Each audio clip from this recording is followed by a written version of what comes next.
Hello dear student, welcome to my YouTube channel study of chemistry. हम बात कर रहे थे ट्रांजिशन एलिमेंट्स की प्रॉपर्टीज़ के बारे में। तो यहाँ पर हम अगली प्रॉपर्टीज़ के बारे में देखेंगे जो कि है आपकी रंगीन आयन, यानी कि जो भी ट्रांजिशन एलिमेंट्स है वो कलर शो करते हैं, उनका रीज़न क्या है। तो यहाँ पर दो रीज़न बताए हुए हैं, जैसा कि यहाँ बताया हुआ है। देखो, फर्स्ट है डी ट्रांजिशन, यानी कि जो डी ट्रांजिशन होगा उसके माध्यम से कलर शो किया जाएगा। और दूसरा इसमें आवेश स्थानांतरण, यानी कि चार्ज ट्रांसफ़र। रंगीन आयन, कलर्ड आयन, ये किस वजह से होते हैं? फर्स्ट है आपका डी ट्रांजिशन और सेकंड है आपका चार्ज ट्रांसफर स्पेक्ट्रा, यानी कि जो डी ब्लॉक के अंतर्गत जो एलिमेंट्स हैं, जो ट्रांजिशन एलिमेंट जैसे 3D, 4D, 5D सीरीज के एलिमेंट्स हैं, उनके अंतर्गत जो कलर्स वगैरह हमें देखने को मिलते हैं वो किस वजह से होते हैं, उनके बारे में यहाँ पर बताया गया है।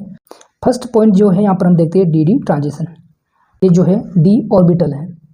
अगर ये डी ऑर्बिटल इसमें T2G और EG में स्प्लिट होते हैं कुछ इस प्रकार से, तो यहाँ पर जो ये इलेक्ट्रॉन है डी से ये वाले डी में ट्रांजिशन होते हैं, तो इस वजह से कलर शो होता है और इसे ही कहा जाता है डी ट्रांजिशन। जैसे यहाँ पर ट्रांजिशन शो किया हुआ है डी ट्रांजिशन, ये रहा। यहाँ पर 1 इलेक्ट्रॉन 1 इलेक्ट्रॉन 1 इलेक्ट्रॉन, और यहाँ पे क्या हुआ है, यहाँ से इलेक्ट्रॉन एक्साइटेड होके इसमें गया है, क्योंकि ये भी डी ऑर्बिटल का पार्ट है और ये भी डी ऑर्बिटल का। तो ये इसमें ट्रांजिशन जो होगा वो क्या कहलाएगा, डी से डी ट्रांजिशन। और इस ट्रांजिशन की वजह से कलर शो होता है। इसमें जो इलेक्ट्रॉन है, अनपेयर्ड इलेक्ट्रॉन यानी कि अयुग्मित इलेक्ट्रॉन, इनकी वजह से कलर शो होता है। अगर यहाँ पर पेयर्ड इलेक्ट्रॉन यानी कि युग्मित इलेक्ट्रॉन होंगे तो ये कलर नहीं शो करेंगे। ठीक है, तो यहाँ पर लिखा है, इसके बारे में अपन पढ़ते हैं क्या लिखा है। डी संक्रमण एक ऊर्जा स्तर में विद्यमान इलेक्ट्रॉन जब दृश्य प्रकाश विकिरण अवशोषित कर उच्च ऊर्जा स्तर में उत्तेजित होता है तो पदार्थ रंगीन दिखाई देता है। मतलब यही बताया गया है कि जब ये स्प्लिटिंग होता है तो ये ग्राउंड स्टेट से एनर्जी गेन करके एक्साइटेड स्टेट में जाता है, तो इनके बीच में ट्रांजिशन होता है, जिससे क्या होता है, कलर शो होता है। संक्रमण तत्वों के आयन में डी उपकक्ष में इलेक्ट्रॉन सामान्यतः अयुग्मित होते हैं। अयुग्मित मतलब अनपेयर्ड इलेक्ट्रॉन, ठीक। और विलय में डी उपकक्ष 2 वर्गों में विभाजित हो जाता है, जो कि यहाँ देख सकते हैं आप, T2G और EG। इन दो प्रकार के डी कक्षकों में ऊर्जा अंतर सामान्यतः इतना ही होता है कि इलेक्ट्रॉन निम्न डी कक्षक से उच्च डी कक्षक में दृश्य क्षेत्र के विकिरणों के अवशोषण से स्थानांतरित हो जाता है, यानी कि यहाँ एनर्जी ऑब्जर्व करेंगे और ये निम्न ऊर्जा स्तर से उच्च ऊर्जा स्तर में चले जाएगा, यानी कि इसे कहेंगे हम ग्राउंड स्टेट से एक्साइटेड स्टेट में। ठीक, इस प्रकार संक्रमण धातु आयनों का रंगीन दिखाई देना डी ट्रांजिशन यानी कि डी संक्रमण के कारण होता है। किसी आयन में जितने अधिक डी संक्रमण होंगे उसके विलयन का रंग उतना ही गहरा होगा। सपोज यहाँ पे जितने ज़्यादा डी ट्रांजिशन होंगे उतना ही ज़्यादा ये क्या होगा, कलरफुल होगा। ठीक, ये है स्ट्रक्चर जिसमें हम डी ऑर्बिटल के बारे में, उसकी स्प्लिटिंग के बारे में और ट्रांजिशन के बारे में देखते हैं। ठीक, अब बात करते हैं हम सेकंड पॉइंट, आवेश स्थानांतरण, जिसे कहा गया है चार्ज ट्रांसफर स्पेक्ट्रा। जैसे एग्जाम्पल में यहाँ पर बताया हुआ है MnO4 negative, Cr2O7 2 negative, PbO2 Sn4 positive and Sn2 positive आदि में डी स्थानांतरण संभव नहीं है। इसमें क्या बताया हुआ है, डी स्थानांतरण संभव नहीं है क्योंकि इसमें अयुग्मित डी इलेक्ट्रॉन का अभाव होता है। मतलब इसमें ये बताया गया है कि यहाँ पर डी जो ट्रांजिशन है वो वाला पॉसिबल नहीं है, क्योंकि यहाँ पर अनपेयर्ड इलेक्ट्रॉन नहीं होते हैं। इनमें अनपेयर्ड इलेक्ट्रॉन यानी कि अयुग्मित इलेक्ट्रॉन होने पर ही ट्रांजिशन होता है। इसमें जब खाली रहेगा तो ट्रांजिशन नहीं हो पाएगा। ठीक, तो यहाँ पर जो है अयुग्मित इलेक्ट्रॉन नहीं होगा, इसलिए यहाँ पर क्या होगा, जो डी ट्रांजिशन है वो संभव नहीं होगा। फिर भी इसके आयन गहरे रंग के होते हैं। ऐसी स्थिति में विकिरणों के अवशोषण से उच्च आवेश वाले एक परमाणु के कक्षक से उच्च आवेश वाले दूसरे परमाणु के कक्षक तक इलेक्ट्रॉनों का संक्रमण होता है। इसे आवेश स्थानांतरण कहते हैं। मतलब इसमें इलेक्ट्रॉनों का संक्रमण होता है, इलेक्ट्रॉनों का संक्रमण होता है, इसे ही क्या कहा है, आवेश स्थानांतरण। ठीक है, जैसे यहाँ पर अगले पॉइंट में देखते हैं, हम लिखा हुआ है आवेश स्थानांतरण प्राय पराबैंगनी क्षेत्र 1800 एंगस्ट्रॉन से 4000 एंगस्ट्रॉन तक होता है। ये आप लोगों ने पढ़ा होगा पराबैंगनी क्षेत्र क्या है, जिसमें IR, UV, विजिबल ये सारी रेंज होती है। यहाँ लिखा यही कारण है कि इनके रंग डी स्थानांतरण से अधिक गहरे होते हैं, यानी कि इसमें इस रीजन में पाए जाते हैं, इसलिए इनका जो कलर है क्या होते हैं, बहुत ही ज़्यादा गहरे होते हैं। ठीक, और यहाँ पर लिखा है, देखो ये रहा आपका Mn+7 ऑक्सीडेशन स्टेट में O4 2 नेगेटिव, तो यहाँ से ये चार्ज इस प्रकार से ट्रांसफर हो रहा है, यानी कि ये जो इलेक्ट्रॉन है इस पर मेटल को डोनेट करता है, तो इसकी वजह से कलर शो होता है। और दूसरा एग्जाम्पल देखिए हम यहाँ पे, तो Cr2 और ये +6 ऑक्सीडेशन स्टेट में और ये आपका -2, तो ये यहाँ से इलेक्ट्रॉन इस प्रकार से डोनेट करेंगे, ये कहलाएगा चार्ज ट्रांसफर। ठीक है, तो यहाँ लिखा है अधिकांश डी समुदाय आयन एवं उनके यौगिक रंगीन होते हैं। यह गुण अपूर्ण उपांतिम डी स्तर के कारण होता है। निम्न सारणी से यह स्पष्ट है कि 4 तत्व जिनमें डी इलेक्ट्रॉन नहीं है अथवा जिनमें उपांतिम डी स्तर पूर्ण है रंगहीन आयन प्रदान करते हैं।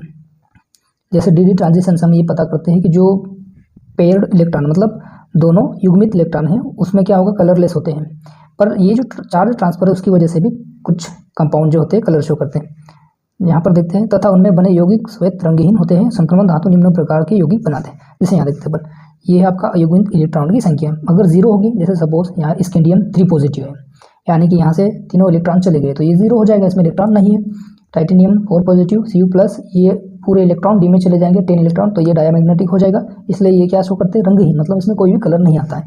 पर जैसे अनपेयर्ड इलेक्ट्रॉन 1 आता है, 1 इलेक्ट्रॉन आने पर इसमें डी ट्रांजिशन हो जाएगा, तो ये क्या कौन सा कलर शो करेगा, पर्पल। ठीक, वैसे वेनेडियम 4 पॉजिटिव, इसमें भी एक इलेक्ट्रॉन अयुग्मित अनपेयर्ड इलेक्ट्रॉन बच जाएगा, जिससे इसका कलर हो जाएगा नीला। फिर Cu2 पॉजिटिव का भी कलर हो जाएगा नीला। ठीक है, इस प्रकार से दूसरा जो इलेक्ट्रॉन है इसमें 2 इलेक्ट्रॉन अयुग्मित है, यानी कि अनपेयर्ड इलेक्ट्रॉन कितने हैं, 2 है, तो इसका रंग क्या हो जाएगा, हरा। वेनेडियम 3 पॉजिटिव का रंग क्या हो जाएगा, हरा, और निकिल 2 पॉजिटिव का रंग भी क्या हो जाएगा, हरा। ठीक है, इस प्रकार से अगर 3 अनपेयर्ड इलेक्ट्रॉन होते हैं तो इसका कलर क्या हो जाएगा, बैंगनी। वेनेडियम 2 पॉजिटिव का कलर हो जाएगा आपका बैंगनी, और क्रोमियम 3 पॉजिटिव का रंग भी हो जाएगा आपका बैंगनी, और कोबाल्ट 2 पॉजिटिव का रंग हो जाएगा आपका गुलाबी। ठीक, इसी प्रकार से अनपेयर्ड इलेक्ट्रॉन 4 होने पर क्या होगा, देखो क्रोमियम 2 पॉजिटिव नीला रंग आ जाएगा, और Mn3 पॉजिटिव बैंगनी रंग, और Fe2 पॉजिटिव हरा रंग। इसी प्रकार से 5 अनपेयर्ड इलेक्ट्रॉन होने पर ये आपका Mn2 पॉजिटिव गुलाबी रंग हो जाएगा, Fe पीला रंग है। ठीक, अब इनके बारे में ही यहाँ पर लिखा हुआ है, जो ये सारी बातें हमने की इनके बारे में लिखा। देखो, जब इन तत्वों के किसी ठोस अवस्था विलयन अथवा विलयन को प्रकाश में रखते हैं तो प्रकाश से कुछ ऊर्जा ग्रहण करके उपांतिम स्तर के डी इलेक्ट्रॉन उत्तेजित होकर ऊर्जा स्तरों में चले जाते हैं। शेष प्रकाश फिर से श्वेत नहीं रह जाता है। यह घटना डी ट्रांजिशन कहलाती है, जो कि मैंने इससे पहले बता दिया है। डी ट्रांजिशन किस प्रकार से होता है, T2G से Eg, और डी में से डी इलेक्ट्रॉन जाते हैं इस प्रकार से। जैसे एग्जांपल यहाँ इन्होंने बताया, जब कॉपर की जो ऑक्सीडेशन है 2 की यौगिक का प्रकाश में रखते हैं तो ये कौन सा कलर शो करता है, लाल रंग शो करता है, और 3D इलेक्ट्रॉन को उत्तेजित कर देता है। फलत शेष प्रकाश गहरा नीला दिखाई देता है। ये लाल कलर को क्या करेगा, शोषित करेगा, और इसकी वजह से जो कलर दिखाई देगा वो कौन सा होगा, गहरा नीला। ठीक है, जिंक, कैडमियम, मरकरी में पूर्ण डी कक्षक होते हैं, वे श्वेत यौगिक बनाते हैं, मतलब ये डायमैग्नेटिक होंगे, इसमें अनपेयर्ड इलेक्ट्रॉन नहीं होंगे, इसलिए ये क्या करेंगे, श्वेत यौगिक, यानी कि ये कलर नहीं शो करते हैं। ठीक है, इस प्रकार यहाँ पर लिखा है। इस प्रकार स्पष्ट है कि किसी पदार्थ का रंग उसके द्वारा दृश्य प्रकाश मतलब विजिबल लाइट के क्षेत्र में 4000 एंगस्ट्रॉन से 7000 एंगस्ट्रॉन के बीच से कौन सा विकिरण शोषित किया गया है उस पर भी निर्भर करता है। किसी पदार्थ द्वारा शोषित प्रकाश तथा रंग अर्थात पारगत ट्रांसमिटेड प्रकाश के बीच का संबंध इस चित्र में बताया हुआ है, ये कि यहाँ पर अपन देख सकते हैं। यहाँ पर सिंपल सा डायग्राम बताया कि यहाँ से जो रेडिएशन है, जो लाइट है, शोषित प्रकाश, जैसे यहाँ पर 4000 से लेकर 7000 के बीच में बताया हुआ है। अगर ये 4000 के अराउंड आता है तो इसका कलर होगा वॉयलेट, जो आपने पहले भी पढ़ा होगा, प्रिज्म से संबंधित 7 रंग होते हैं इसमें, उसी तरह से यहाँ पे ये बताया हुआ है। और अगर इसका 4350 के अराउंड शोषित प्रकाश होता तो ये कलर हो जाएगा ब्लू। इसी प्रकार से green blue, blue green, green फिर yellow green, yellow orange red, इस प्रकार से। ठीक है, और यहाँ पे लिखा भी है ये शोषित प्रकाश। और इसी प्रकार से अपन यहाँ पर देखते हैं सेकंड पारगत प्रकाश, इसमें भी रेंज दी हुई है, लो इंक्रीजिंग वेवलेंथ, यहाँ पर क्या हो रही है, वेवलेंथ इंक्रीज होती जा रही है, और यहाँ पे क्या हो रहा था, एनर्जी डिक्रीज हो रही थी। ठीक है, तो यहाँ फर्स्ट अगर ये वाली कंडीशन में वॉयलेट कलर शोषित होता है तो ये कौन सा कलर शो करेगा, येलो ग्रीन। इसी प्रकार से ब्लू होने पर ये येलो शो करेगा। इस प्रकार से पूरा डायग्राम बताया हुआ है, यहाँ लिखा भी है शोषित तथा पारगत प्रकाश में संबंध। ठीक है, अब अगले पॉइंट में देखते हैं हम, यहाँ पर लिखा है संकुलों के रंग को प्रभावित करने वाले घटक, यानी कि जो कॉम्प्लेक्स फॉर्मेशन करते हैं ट्रांजिशन मेटल्स, उनसे कौन कौन से जो घटक है वो प्रभाव डालते हैं। जैसे यहाँ पे लिखा है डेल्टा नोड के परिणाम, यानी कि मैग्नीट्यूड में वृद्धि होती है तब संकुल द्वारा शोषित प्रकाश की तरंगदैर्घ्य कम होती है। अगर ये जो डेल्टा नोड है बढ़ेगा तो उनका जो है वेवलेंथ क्या हो जाएगा, कम हो जाएगा। अतः तरंगदैर्घ्य के कम होने पर रंग में परिवर्तन होता है। जैसे तरंगदैर्घ्य या वेवलेंथ कम होगी तो कलर्स में चेंज हो जाएगा। इस प्रकार जब भी कोई घटक डेल्टा नोड के परिणाम में परिवर्तन करेगा तो संकुल के रंग में भी परिवर्तन होगा। यह जानना आवश्यक है कि डेल्टा नोड डी कक्षकों के क्रिस्टल क्षेत्र में क्रिस्टल फील्ड स्प्लिटिंग होने से उत्पन्न T2G से Eg कक्षकों में ऊर्जा स्तर का अंतर है। ठीक है, अगला पॉइंट इसमें लिखा, देखो निम्नलिखित घटक रंगों के परिवर्तन को प्रभावित करते हैं। कलर्स को कौन कौन से जो घटक हैं प्रभावित करते हैं, जिसमें लिखा है फर्स्ट आपका डी कक्षक इलेक्ट्रॉनों की संख्या में परिवर्तन। केंद्रीय धातु आयन में डी कक्षक इलेक्ट्रॉनों की संख्या बढ़ाने पर डेल्टा नोट का परिणाम कम होगा और जिससे शोषित प्रकाश की तरंग दैर्घ्य बढ़ जाएगी और इससे क्या होगा, लैम्बडा जो है तरंग दैर्घ्य उसमें वृद्धि होगी और संकुल रंगीन से लाल हो जाता है। ठीक, सेकंड है आपका लिगेंडों की क्षेत्र शक्ति, यानी कि जो लिगेंड फील्ड है उससे संबंधित जो स्ट्रेंथ है वो किस प्रकार से यहाँ पर इफेक्ट करेगी वो उसके बारे में बताया। यदि हम कोबाल्ट H2O6 3 पॉजिटिव कॉम्प्लेक्स लेते हैं और cobalt NH3 6 3 positive and cobalt cyanide 6 3 negative संकुल आयन पर विचार करें तो इसमें लिगेंड की क्षेत्र शक्ति देखो सबसे ज़्यादा किसकी है, साइनाइड, फिर NH3 फिर H2O, ये बढ़ते क्रम में है। तो इसमें क्या होगा, डेल्टा नोड का परिणाम भी इसी क्रम में होगा, यानी कि जो डेल्टा नोड है वो क्या होगा, साइनाइड का ज़्यादा होगा, फिर NH3 का, फिर H2O होगा। परंतु इसके द्वारा शोषित रंगों की तरंग दैर्घ्य का क्रम अपोजिट हो जाएगा। देखो H2O का लैम्बडा मैक्स यानी कि तरंग दैर्घ्य ज़्यादा, उसके बाद NH3 फिर साइनाइड होगा, क्योंकि ये जो डेल्टा नोड है वो तरंग दैर्घ्य के इन्वर्सली प्रोपोर्शनल यानी कि व्युत क्रमानुपाती होता है। ठीक है, परिणाम स्वरूप संकुलों द्वारा शोषित प्रकाश का रंग लाल से बैंगनी होगा। ठीक, इस प्रकार से इनमें बताया हो कि ये पॉइंट इसको इफेक्ट करते हैं कलर्स को।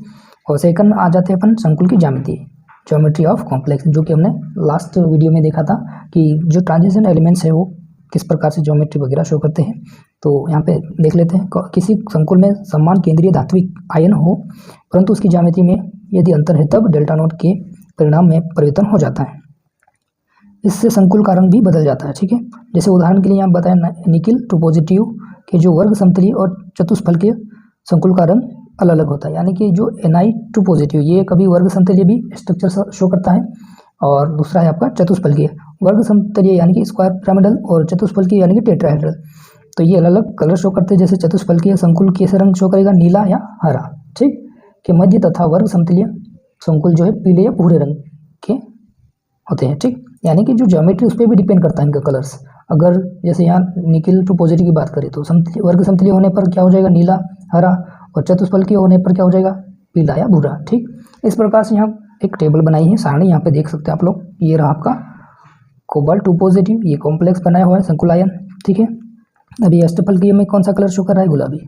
इसी प्रकार वही कंपाउंड है और जब ये टेट्राहेड्रल कॉम्प्लेक्स फॉर्मेशन करता है तो ये हो जाता है आपका नीला कलर, यानी कि आपका चतुष्फलकीय टेट्राहेड्रल, ये ऑक्टाहेड्रल यानी कि अष्टफलकीय। ठीक, अब अपन बात करते हैं Mn2 पॉजिटिव, ये कॉम्प्लेक्स फॉर्मेशन हुआ है और इसकी जो स्ट्रक्चर क्या होगी, ज्योमेट्री अष्टफलकीय यानी कि ऑक्टाहेड्रल, तब कलर क्या होगा, गुलाबी। पर जैसे ये आपका होता है टेट्राहेड्रल तो कलर हो जाता है हरा। ठीक, तो इस प्रकार से ये सभी पॉइंट है जो कि कलर्स को इफेक्ट शो करते हैं। ठीक है, अब अगली प्रॉपर्टी से इनकी ऑक्सीडेशन स्टेट, यानी कि जो ट्रांजिशन एलिमेंट्स है वेरिएबल ऑक्सीडेशन स्टेट या फिर इन्हें कहा जाता है परिवर्तनीय संयोजकता अथवा परिवर्तनीय ऑक्सीकरण अवस्था।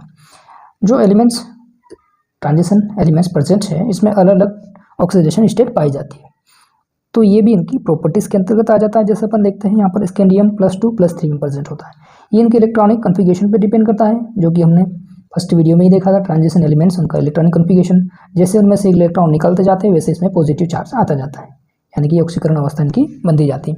ऐसे टाइटेनियम +2 +3 +4, इसी प्रकार से आपका हो जाएगा वेनेडियम +2 +3 +4, और इस प्रकार से सब में बढ़ती जाती है।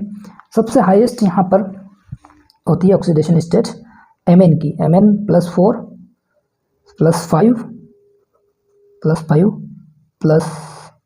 N +7 तक शो करता है। और ये जो है आपका क्रोमियम +4 +5 एंड +6 तक शो करता है। इसी प्रकार आयरन है आपका +6 ऑक्सीडेशन स्टेट, ये यहाँ पर आगे लिखा हुआ है, इस प्रकार से लिखा हुआ है। जो आपका Mn है हाईएस्ट ऑक्सीडेशन स्टेट +7 शो करता है, और उसके बाद जो है आयरन +6 ऑक्सीडेशन, और उससे पहले है आपका क्रोमियम, ये आपका +6 ऑक्सीडेशन स्टेट शो करता है। ठीक है, ये आपका फर्स्ट ट्रांजिशन एलिमेंट्स। इस प्रकार आपका जो फर्स्ट ट्रांजिशन सीरीज है उसकी ऑक्सीकरण वेरिएबल ऑक्सीकरण, यानी कि विभिन्न प्रकार की जो ऑक्सीकरण अवस्था शो करते हैं ट्रांजिशन एलिमेंट्स, उनके ऑक्सीडेशन स्टेट यहाँ पर शो की गई है। अब हम बात करेंगे जो 4D सीरीज के एलिमेंट्स है, यानी सेकंड ट्रांजिशन सीरीज, उनकी जो वेरिएबल ऑक्सीडेशन स्टेट है उनके बारे में। ये आपका द्वितीय श्रेणी, यानी कि जो आपका 4D सीरीज के एलिमेंट्स है, ये आपका yttrium, zirconium, niobium, molybdenum, technetium, ruthenium, rhodium, platinum, silver, cadmium. ठीक है, ये आपका सेकंड ट्रांजिशन एलिमेंट सीरीज, जिसके अंतर्गत इनकी जो वेरिएबल ऑक्सीडेशन स्टेट होती है यहाँ पर शो की गई है। जैसे यहाँ पर ये ट्रिबियम +3 में, और इसमें हाईएस्ट ऑक्सीडेशन स्टेट किसकी है, रूथेडियम की। इसके बाद इससे कम करते जाएंगे तो +7, +6, +5 तक इस प्रकार से इनकी जो वेरिएबल ऑक्सीडेशन स्टेट है यहाँ पर शो की गई है।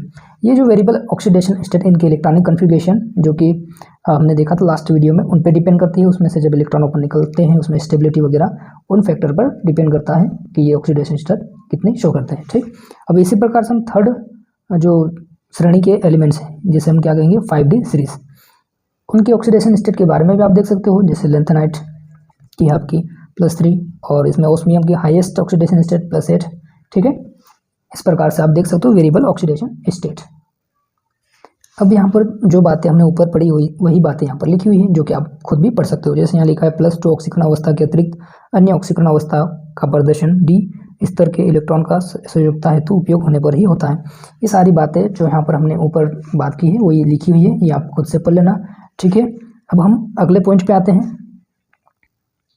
यहाँ पर भी वही बातें लिखी हुई है कि कौन सा जो elements highest oxidation state show करेगा। जैसे यहाँ लिखा है ओस्मियम +8 ऑक्सीडेशन स्टेट, जो कि हमने अभी लास्ट जो पेज था उसमें ही देखा था हमने, इनकी ऑक्सीडेशन स्टेट में सबसे ज़्यादा। ठीक है, अब देखते हैं यहाँ पर निम्न ऑक्सीकरण अवस्था और उच्चतम ऑक्सीकरण अवस्था। उच्चतम ऑक्सीकरण अवस्था में जो जैसे हमने देखा ओस्मियम +8 में शो करता है, और निम्नतम यानी कि जो +1 या कम से कम ऑक्सीडेशन स्टेट शो करता है। जैसे प्रथम संक्रमण श्रेणी के क्रोमियम तथा कॉपर +1 यानी कि सबसे कम ऑक्सीडेशन स्टेट शो करते हैं। कौन कौन से, क्रोमियम एंड कॉपर। ठीक, इसी प्रकार से अपन दूसरे अन्य तत्व जो है उनकी निम्नतम ऑक्सीकरण अवस्था क्या होगी +2। ठीक है, अधिकांश -1, -2, 0, +1 इस प्रकार से शो करते हैं। ठीक है, अब उच्चतम में जैसे हमने Mn की बात करते हैं, मैग्नीज में ये +7 ऑक्सीडेशन स्टेट शो करता है।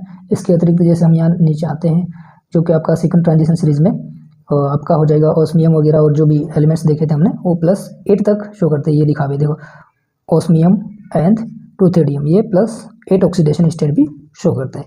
ठीक है, ये जो सारी बातें हमने अभी देखी थी वही यहाँ पर पॉइंट लिखा हुआ है, ये आप लोग पढ़ लेना व्यवस्थित तरीके से। ठीक, अब हम अगली प्रॉपर्टीज़ के बारे में बात करेंगे जो कि आपकी वर्णक्रमीय गुण यानी कि स्पेक्ट्रल प्रॉपर्टीज़। ये जो टी ब्लॉक के एलिमेंट्स यानी कि ट्रांजिशन एलिमेंट्स, उनके बीच में जब ये डी ट्रांजिशन वगैरह चार्ज ट्रांसफर होता है तो उसके माध्यम से कुछ स्पेक्ट्रा प्राप्त होते हैं। तो उन स्पेक्ट्रा की स्टडी कहलाती है स्पेक्ट्रल स्टडी, और जो प्रॉपर्टीज़ होती है वहाँ पर जो भी गुण होते हैं उनको यहाँ पर वर्णक्रमीय गुण के माध्यम से शो किया जाता है। ठीक है, जैसे कुछ पॉइंट इसमें लिखे हुए वो देख लेते हैं अपन पहले। संक्रमण तत्वों में एक ऊर्जा स्तर से दूसरे ऊर्जा स्तर में इलेक्ट्रॉनों का उत्तेजन मतलब एक्साइटेशन, एक इलेक्ट्रॉन से दूसरा जो इलेक्ट्रॉन है एक स्तर से दूसरे स्तर पर जाना, क्या कहलाता है आपका इलेक्ट्रॉन प्रोमोशन स्पेक्ट्रा, जिसकी वजह से क्या होता है हमें स्पेक्ट्रा प्राप्त होता है।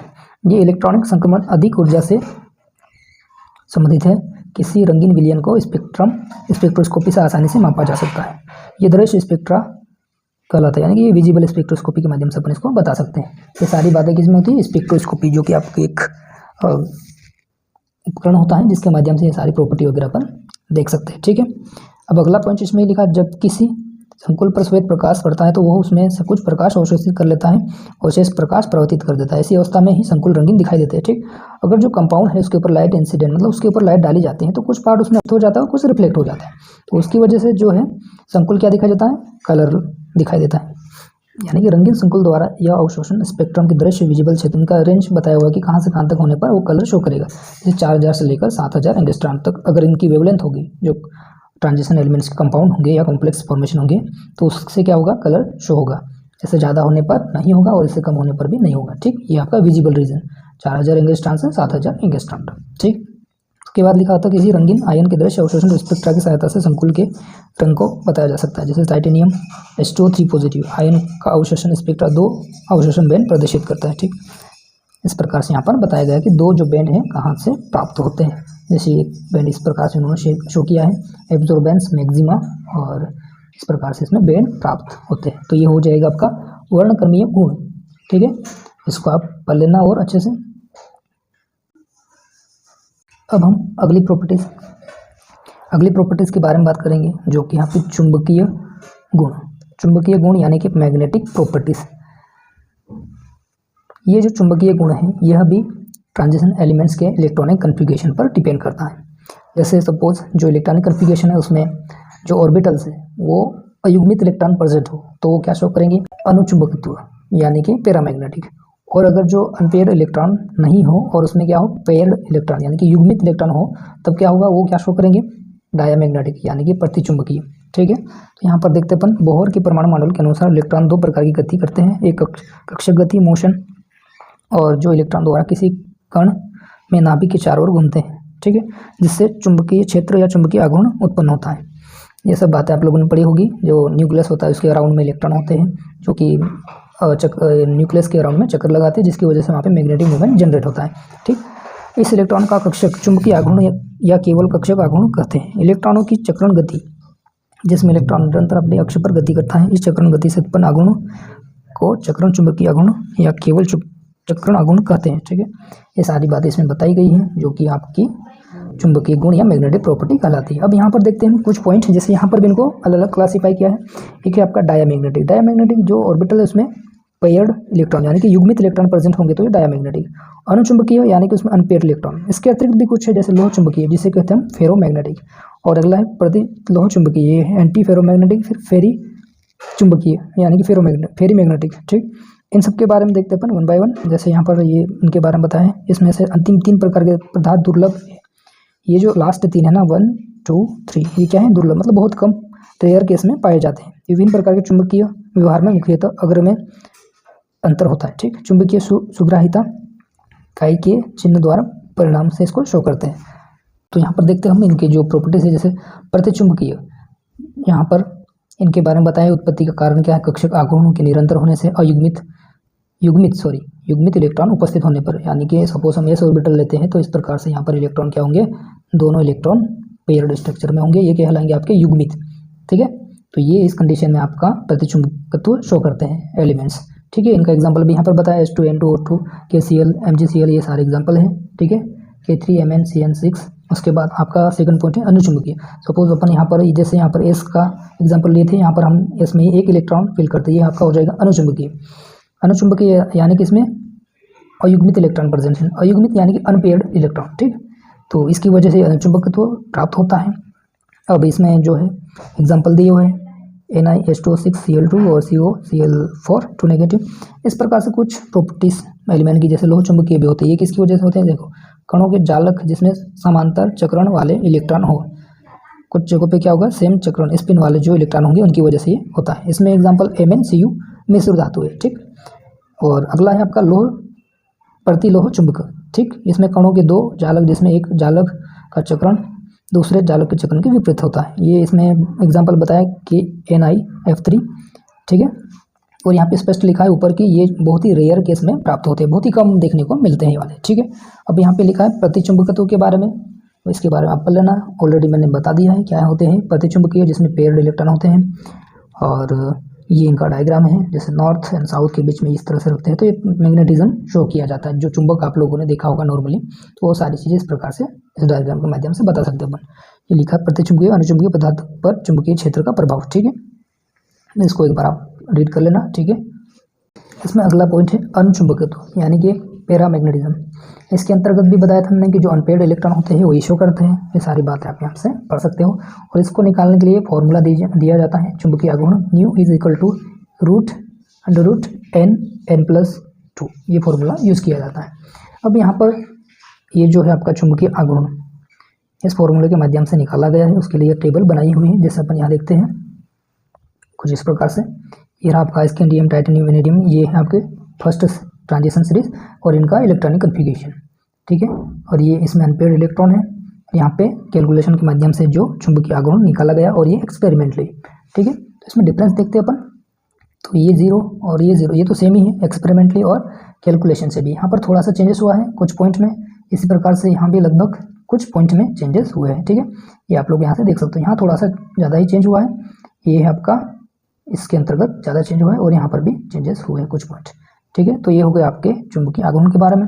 और जो आपका लोह चुंबकत्व यानी कि फेरोमैग्नेटिज्म है, इसमें कुछ जो प्रॉपर्टीज हैं, जैसे अनुचुंबकत्व का परिणाम अत्यधिक होने पर लोह पदार्थ लोह चुंबकीय कहलाता है। जैसे जो अनुचुंबकत्व ज़्यादा हो जाता है तो वो किस में चेंज हो जाएगा, आपका लोह चुंबकत्व में। जैसे एग्जांपल यहाँ पे बताया FeCO, Ni, Mn के कुछ यौगिक मिश्र धातुओं में पाए जाते हैं।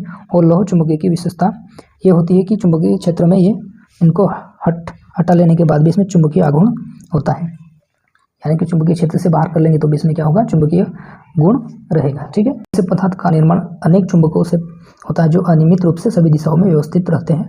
प्रबल चुंबकीय क्षेत्र में ये इस प्रकार व्यवस्थित होते हैं कि ये एक ही दिशा में निर्देशित हो जाते हैं, जिससे इनका चुंबकीय प्रभाव बहुत अधिक होता है। ठीक है, एग्जाम्पल बताया हो डायग्राम के माध्यम से। ठीक है, अब बात करते हैं प्रतिलोह चुंबकीय एंटी फेरोमैग्नेटिक। इसमें क्या लिखा देखो, कुछ पदार्थ जिनमें अयुग्मित इलेक्ट्रॉन तो होते हैं किंतु अनचुंबकित नहीं पाया जाता, अनपेयर इलेक्ट्रॉन है पर इसमें जो है पैरामैग्नेटिज्म नहीं शो करते हैं, तो ये कहलाते हैं एंटी फेरोमैग्नेटिक। ठीक, प्रतिलोह चुंबकीय पदार्थ कहलाता है, जैसे कि MnO, MnF2, ये सारी जो एग्जाम्पल बताए हैं ये शो करते हैं आपके एंटी फेरोमैग्नेटिक, MnO और MnF2। ठीक, इनका डायग्राम भी यहाँ पर इस प्रकार से शो किया हुआ है। अब अगला जो प्रॉपर्टीज जैसे यहाँ पर दिया हुआ है, कक्षक चुंबकीय आघूर्ण, ऑर्बिटल मैग्नेटिक मोमेंट, इसको निकालने के लिए फॉर्मूला है इस प्रकार से। और सेकंड आपका स्पिन मैग्नेटिक मोमेंट, जो स्पिन है यानी कि रोटेशन होता है क्लॉकवाइज एंटी क्लॉकवाइज, उसको निकालने के लिए फॉर्मूला दिया हुआ है। ठीक है, इसको आप डिटेल में पढ़ लेना है कि इसको क्या कहा जाता है। जैसे यहाँ लिखा है S = चक्रण क्वांटम संख्या, G = गायरोमैग्नेटिक स्थिरांक, ये सारी बातें आप लोग पढ़ लेना। ठीक है, अब यहाँ पर बात करते हैं हम गाय विधि से चुंबकीय सुग्राहिता मापन, मतलब जो चुंबकत्व से संबंधित प्रॉपर्टी है उसको मापने के लिए एक मेथड दी गई थी, उस मेथड के बारे में यहाँ पर बताया हुआ है, जो कि लिखा है देखो, चुंबकीय सुग्राहिता नापने की सबसे सरल विधि गाय विधि है, जो सिद्धांत पर आधारित है। उसके अनुसार अनुचुंबकीय पदार्थ बल रेखाओं को आकर्षित करेगा और अतः इसका भार चुंबकीय क्षेत्र में अपने सामान्य भार से अधिक होगा। ठीक है, भार में वृद्धि को चुंबकीय सुग्राहिता से सीधा संबंध होता है। इसी प्रकार प्रतिचुंबकीय पदार्थ चुंबकीय क्षेत्र द्वारा प्रतिग्रहण करेगा। ठीक है, अतः इसका भार अपने भार सामान्य भार से कम होगा। बस यही बातें बताई गई थी इस मेथड के द्वारा। क्या आप बताओगे चुंबकत्व के बारे में, पैरामैग्नेटिक, डायमैग्नेटिक, जिसको कि हम कहते हैं अनुचुंबकीय और प्रतिचुंबकीय, इसके बारे में बताया हुआ था और फिर ये फॉर्मूला वगैरह दे दिया गया था। फिर इसको आप पढ़ लेना और ये फॉर्मूले वगैरह याद रख लेना। ठीक है, अगली प्रॉपर्टी है उत्प्रेरक गुण, यानी कि कैटालिटिक प्रॉपर्टी। उत्प्रेरक का अर्थ होता है जैसे कुछ प्रोसेस हो रही है, वो धीमी गति से अगर होती है, उसमें कैटलिस्ट अगर डाल देते हो तो स्पीड बढ़ भी जा सकती है या फिर कम भी हो सकती है। तो ये कैटलिस्ट का काम करते हैं। जो ट्रांजिशन एलिमेंट्स है उनमें कुछ चीज़ जो प्रॉपर्टीज है उसके अंतर्गत कुछ एलिमेंट्स कैटलिस्ट की तरह भी कार्य करते हैं।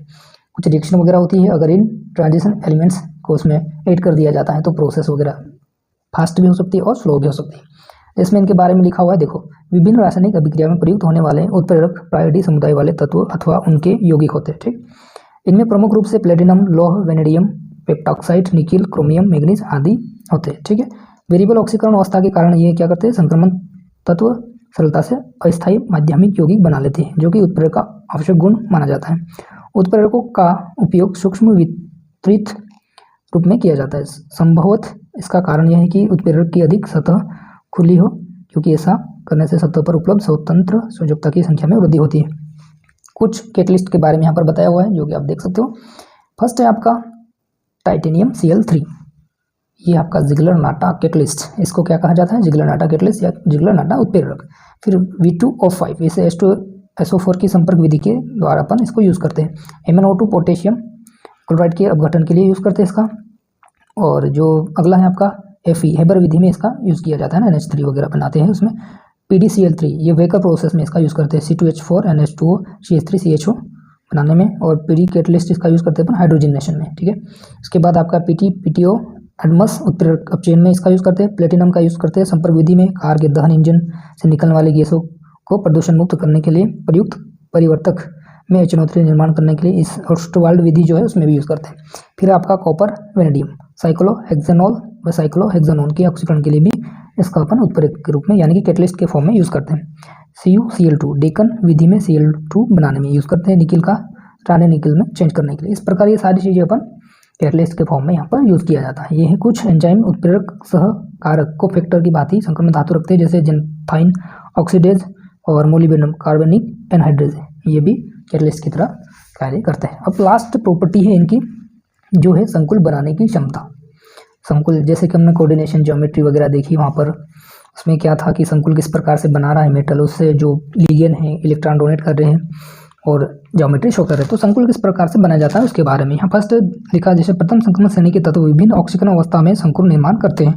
ये CO, NO, NH3, H2O, fluoride, chloride, bromide and cyanide ion आदि के संकुल बनाते हैं। ठीक है, द्वितीय व तृतीय संक्रमण श्रेणी के तत्व फास्फोरस एंड सल्फर के साथ स्थायी संकुल बनाते हैं। संकुल बनाने वाले संक्रमण तत्वों के आयन को केंद्रीय धातु आयन कहते हैं, जबकि NH3 फ्लोराइड क्लोराइड आदि को क्या कहा जाता है, इनको क्या कहा जाता है, लिगेंड। ठीक है, इस प्रकार से ये संकुल बनाने की क्षमता भी रखते हैं।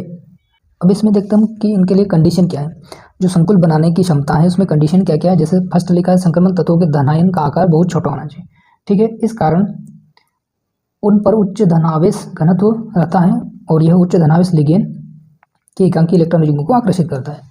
ठीक, सेकंड पॉइंट इसमें संक्रमण धातु आयनों में उपस्थित रिक्त डी कक्षक लिगेंड द्वारा प्रदत्त एकांकी इलेक्ट्रॉन युग्म को समायोजित कर लेते हैं, यानी कि जो वैकेंट डी ऑर्बिटल होंगे उनमें इलेक्ट्रॉन डोनेट किए जाएंगे तो एक्सेप्ट करने के लिए उनके पास डी कक्षक खाली होंगे। ठीक है, इस प्रकार से यहाँ पर बताया गया है कि किस प्रकार से आपका संकुल फॉर्मेशन करने की क्षमता भी ट्रांजिशन एलिमेंट्स शो करते हैं। इसको आप पढ़ लेना डिटेल में, वही सिंपल सी बातें लिखी हुई है।